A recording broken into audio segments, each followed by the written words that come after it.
అమ్మ అక్షయ, ఇవన్నీ కూడా ఇన్ని రోజులు దుష్టుల దగ్గర ఉన్నాయి. అందుకే పసుపు నీటితో అమ్మవారి ముందు పెట్టి ప్రక్షాళన చేసి అమ్మవారికి పూజ చేసి వీటిని తీసుకొని పల్లెటూరికి బయలుదేరదామమ్మా అని చెప్పి అవని అక్షయ్తో చెప్తూ ఉంటుంది. ఈ ఆభరణాలు తీసుకెళ్ళి మీ నానమ్మ ప్రాణాలు కాపాడదాము. ఆ తర్వాత మాయ గురించి అందరికీ నిజం తెలిసేలా చేద్దాము. పెళ్ళి ఆఫ్ చేద్దాము. అలాగే మీ నాన్నకు నేను దగ్గరవుతాను. ఆ తర్వాత నిన్ను ప్రవేశపెడతానమ్మా.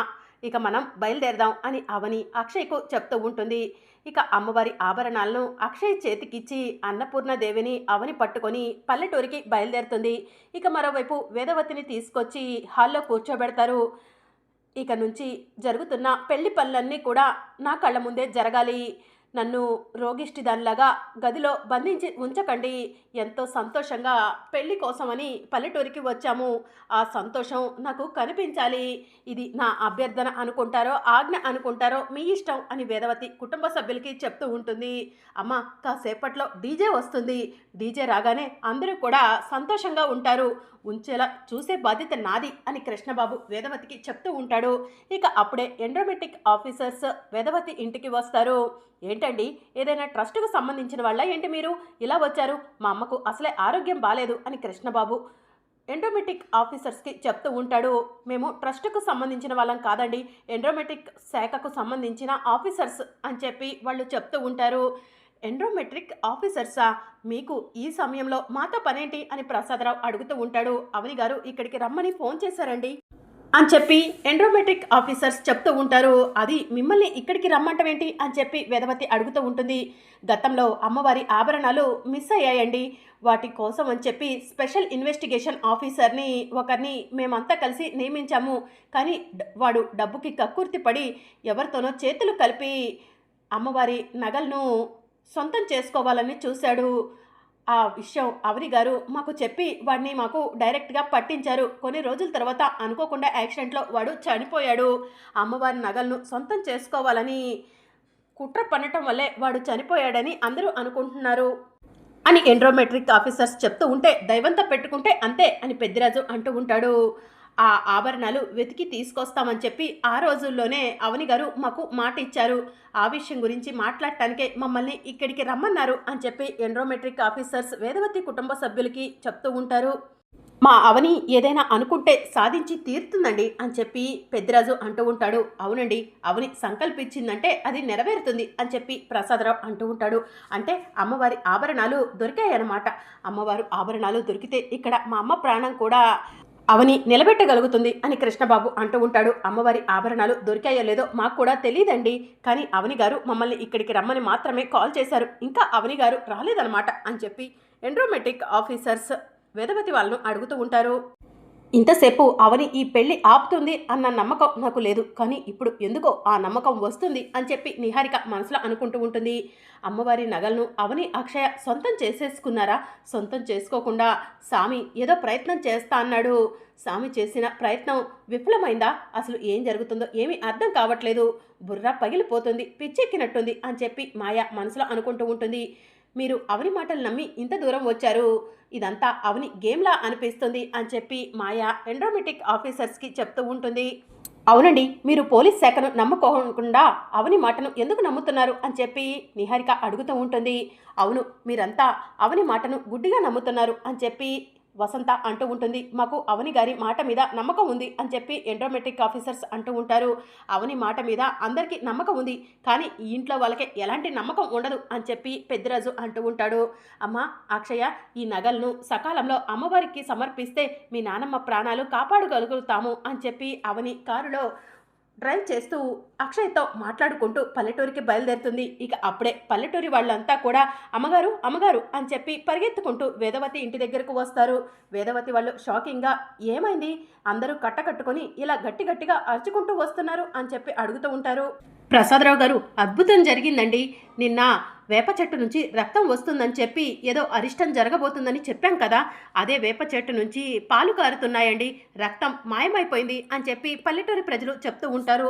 ఇదంతా అద్భుతంలా అనిపిస్తుంది వేదవతి గారు, ఈ శుభశకునం చూస్తుంటే మీరు కోలుకుంటారనిపిస్తుంది అని చెప్పి పల్లెటూరి ప్రజలు వేదవతితో చెప్తూ ఉంటారు. అమ్మ నీకు బాగోలేదని చెప్పి అవనికి నేను ఫోన్ చేసి చెప్పాను. అవని ఎంత కష్టమైనా కూడా అమ్మవారి ఆభరణాలను సేకరించినట్టుంది, అందుకే ఎండ్రోమెట్రిక్ ఆఫీసర్స్ కూడా ఫోన్ చేసి ఇక్కడికి రమ్మన్నట్టుంది, నాకు చాలా సంతోషంగా ఉందమ్మా అని చెప్పి శ్రీకర్ చెప్తూ ఉంటాడు.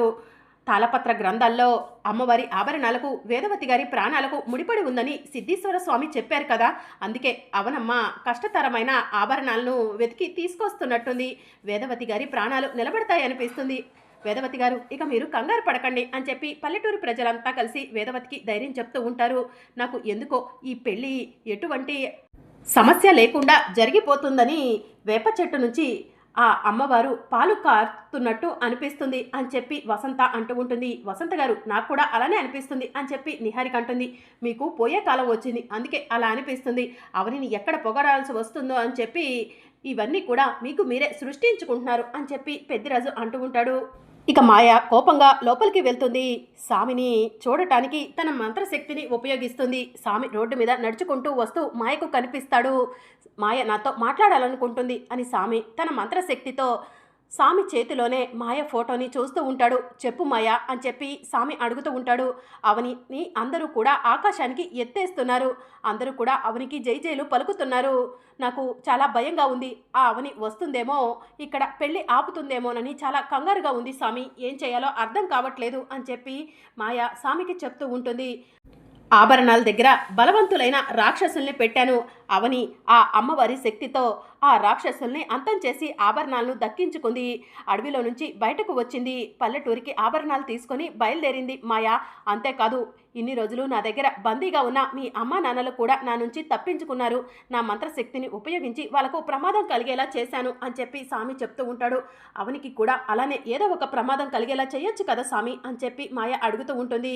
ఇప్పుడు గడియలు సరిగా లేవు, మనం ఏం చేసినా కూడా మనకు ఎదురు వస్తూనే ఉంది మాయ, నువ్వు కంగారు పడకు, నేను చేసే ప్రయత్నం నేను చేస్తాను, నీ ప్రయత్నం నువ్వు చెయ్యి అని చెప్పి సామి మాయకు చెప్తూ ఉంటాడు. సరే సామి అని చెప్పి మాయ అంటూ ఉంటుంది. ఇక మరోవైపు ఒక భార్యాభర్త ఇద్దరు కూడా పల్లెటూరులో నుంచొని ఉంటారు. ఒక అతను వాళ్ళ దగ్గరకు వచ్చి వేదవతి గారి ఇంట్లో పెళ్లి జరుగుతుంటే ఇక్కడేం చేస్తున్నారు, రండి వెళ్దాం అని చెప్పి పిలుస్తూ ఉంటారు. మాకు ముఖ్యమైన పని ఉంది, మీరు వెళ్ళండి అని చెప్పి ఆ భార్యాభర్త అతనికి చెప్తూ ఉంటారు. వేదవతి గారి ఇంట్లో పెళ్లి కంటే ముఖ్యమైన పనా ఏంటది అని చెప్పి అతను అడుగుతూ ఉంటే, అవన్నీ నీకు అనవసరం, నువ్వు వెళ్ళు, మేము తర్వాత వస్తాం అని చెప్పి ఆ భార్యాభర్త అతనికి చెప్తూ ఉంటారు. అతను అక్కడి నుంచి వెళ్ళిపోతాడు. అప్పుడే అవని అక్షయ ఇద్దరు కారులో నుంచి దిగుతారు. అమ్మ లోపలికి రామ్మా, ఎవరైనా చూస్తారు అని చెప్పి ఆ భార్యాభర్త అక్షయ్ను తీసుకొని అవనిని తీసుకొని లోపలికి వెళ్తూ ఉంటారు. అమ్మ అవని ఇలా కూర్చోండి, మంచినీళ్ళు తీసుకొస్తాను అని చెప్పి ఆ ఇంట్లో ఉండే ఆడమనిషి అంటూ ఉంటే, వద్దండి మంచి మనసుతో మాకు సహాయం చేస్తున్నారు అంతే చాలు అని చెప్పి అవని అంటుంది. అమ్మ అవని, మేము మీకు తెలియకపోవచ్చు, మీరు మాకు బాగా తెలుసమ్మా, గతంలో వేదవతి గారు ఆఖరి నిమిషంలో ప్రసాదం తయారు చేయలేనప్పుడు మీరు ప్రసాదం తయారు చేశారు, వాళ్ళలో మేలు పొందిన వాళ్ళలో మేము కూడా ఒకళ్ళం ఉన్నామమ్మా, అందుకే ఆ మంచిని గుర్తించి మేము పల్లెటూరికి రాగానే మా ఇంటికి రమ్మని మీకు ఫోన్ చేశామమ్మా, ఆ పెళ్ళి మాకు కూడా ఇష్టం లేదు అందుకే అక్కడికి వెళ్ళలేదు అని చెప్పి ఆ భార్యాభర్త అవనికి చెప్తూ ఉంటారు. చాలా మంచి సహాయం చేశారండి, ఆపద సమయంలో ఆ అమ్మవారే మీతో అలా ఫోన్ చేపించినట్టు అనిపిస్తుంది నాకు అని చెప్పి అవని ఆ భార్యాభర్తకు చెప్తూ ఉంటుంది. అమ్మ అక్షయ, నేను ముందుగా వెళ్ళి ఆభరణాలను అందరి ముందు బయట పెడతాను, ఆ తరువాత నిన్ను వచ్చి తీసుకెళ్తాను, నిన్ను ఇప్పుడే నాతో తీసుకెళ్తే కనుక ఆభరణాల విషయం పక్క దావ పట్టి నీ గురించే డిస్కషన్ నడుస్తుంది, అది అంత మంచిది కాదమ్మా అని చెప్పి అవని అక్షయ్తో చెప్తూ ఉంటుంది. నువ్వు ఏం చేసినా కూడా మంచిగానే ఆలోచించి చేస్తావమ్మా, నువ్వు వెళ్ళిరా, నేను ఇక్కడే ఉంటాను అని చెప్పి అక్షయ్ చెప్తూ ఉంటుంది. ఏమండి పాప జాగ్రత్త, అలాగే మీరు కూడా జాగ్రత్త, నేను అక్కడికి వెళ్ళొస్తాను అని చెప్పి అవని ఆ భార్యాభర్తకు చెప్తూ ఉంటుంది. సరే అమ్మా అని చెప్పి ఆ భార్యాభర్త చెప్తూ ఉంటారు. అవని అక్కడి నుంచి వెళ్ళిపోగానే ఆ భార్యాభర్త అక్షయ్ను తీసుకొని లోపలికి వెళ్ళి డోర్ లాక్ చేసుకుంటారు. ఇక మరోవైపు వేదవతిని వేపాకుల మీద పడుకోబెడతారు. అందరూ కూడా వేదవతికి చుట్టూ నుంచొని ఉంటారు. అంతా ఇలానే అమ్మను చూస్తూ ఉంటారా? అవని ఎంత దూరం వచ్చిందో, ఎక్కడ ఉందో, అసలు ఆభరణాలు తీసుకువస్తుందో లేదో ఫోన్ చేసి కనుక్కోవచ్చు కదా అని కృష్ణబాబు అంటూ ఉంటాడు. ముహూర్తం దగ్గర పడుతుందంటే మనందరికంటే కూడా అవనికి ఎక్కువ కంగారు ఉంటుంది. అవని ఖచ్చితంగా ఆభరణాలు తీసుకుని వస్తుంది, మీ అమ్మ ప్రాణాలు కాపాడుతుంది అని ప్రసాదరావు కృష్ణబాబుకి చెప్తూ ఉంటాడు. నేను ఇన్ని రోజులు స్వామి ఏదో ఒకటి చేస్తాడు అనుకుంటే ఆఖరి నిమిషంలో స్వామి భారమంతా నా మీద వేశాడు. ఇప్పుడు ఏం చేయాలి అని మాయ ఆలోచిస్తూ ఉంటే పెద్దిరాజు మాయను చూసి, ఏంటి మాయా మేడం అంతలా కంగారు పడుతున్నారు, మీ మొహంలో అంత టెన్షన్ కనిపిస్తుంది అని చెప్పి అడుగుతూ ఉంటాడు. మాయా మేడం ఆల్వేస్ హ్యాపీగానే ఉంటారు, టెన్షన్ ఎందుకు అని చెప్పి కృష్ణబాబు అంటూ ఉంటాడు.